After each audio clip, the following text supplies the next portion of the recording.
చాలామంది ఆలోచన ఏమిటంటే శ్రావణ మాసం వచ్చేసరికి మన వాళ్ళు ఎంతమంది ఉన్నారు, మానవులంతా మనవాళ్ళేనేమో. దయచేసి ఈ పిచ్చి ఆలోచన మారండి. కులాలను బట్టి ముత్తైదువులు ఉండరండి. ఎవడు పుట్టిస్తున్నాడో ఈ దురాచారం. కానీ ఒక ముత్తైదువుకి ఇవ్వడానికి నీ క్యాస్ట్తో పని ఏమిటాయి ఇక్కడ పని లేక?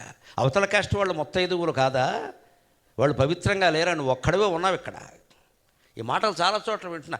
ఏదైనా నోవు చేస్తే వీధి దాటక్కర్లేదు, మన వాళ్ళే దీని సంకుచిత భావం అంటారమ్మా. వీధి దాటడమే మంచిది, దళిత వాడలకు వెళ్ళడం మంచిది, బడుగు బలహీన వర్గాల వారికి వాయినం ఇవ్వడం మంచిది. అప్పుడు హిందూ ధర్మం బాగుంటుంది, హిందూ ధర్మం బాగుంటుంది ఖచ్చితంగా.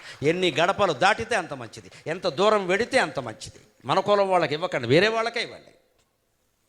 కులాల మధ్యలో సంఘటన కోసం కాదండి మనుషులు కలిసి ఉన్నది, మొత్తం యావత్ జాతి కలిసి ఉండడానికి. దాంట్లో క్యాస్ట్ దేనికండి?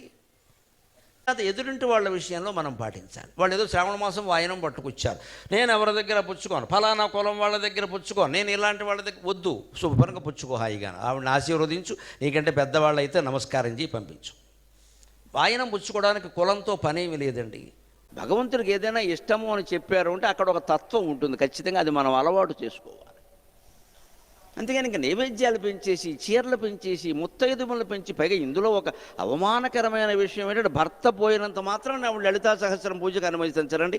ఇంతకంటే ఘోరం లేదమ్మా. లలితా సహస్రంలో ఎక్కడా లేదా విషయం. దయచేసి వితంతువులను అవమానించకండి. వారు కూడా లలితా సహస్ర పారాయణకి, పూజకి, వ్రతాలకి, నోములకి అన్నిటికీ అర్హులే. గౌరవించండి. ఇదే మన బిడిచి కొడుతున్న ఆచారం. ఎంతోమంది వితంతువుల శాపాలు, కన్నీళ్లు మన జాతికి శాపం అయిపోయాయి. భర్తకి అరవచాకిరి చేసిందా? ఈయన చేయమన్న పనేలా చేసిందా? ఈయన దుర్వ్యసనాలు సైతం భరించిందా?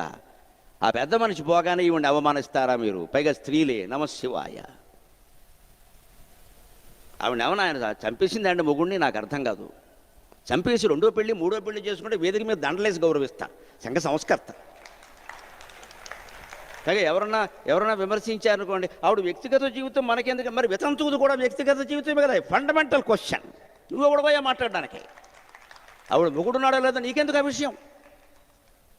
ఒక వితంతువు జీవితం కూడా వ్యక్తిగతమే కదా. నువ్వు ఎలా అవమానిస్తావు అండి? ఎందుకు శ్రావణ మాసం పేరంటానికి పిలవు? ఎందుకు వాయన అవ్వవు? అరటిపండు, తమలపాకులు చేతుల్లో పెట్టడమా? మీకు ఏదైనా జరిగితే పాపం నాకు ఇవ్వండి, వితంతువుల తరఫున మిమ్మల్ని అర్థిస్తున్నా. పిచ్చి నమ్మకాలు వదులుకోండి. స్త్రీయే. వితంతువైనా సతంతువైనా ఎవరైనా స్త్రీయే. స్త్రీ కాబట్టి గౌరవిస్తాం. వితంతువు, సతంతువు, మొగుడు ఉన్నాడా, పిల్లలు తీస్తే నాన్ సెన్స్. ఉంటే ఉంటారు, లేకపోతే లేకపోతారు. స్త్రీకి కుటుంబ జీవితం తప్ప వేరే జీవితం ఉండదా? మగాడికి ఉందిగా జీవితం. ఎందుకు ఉండదు? అది ఎక్కడ చెప్పలేదు.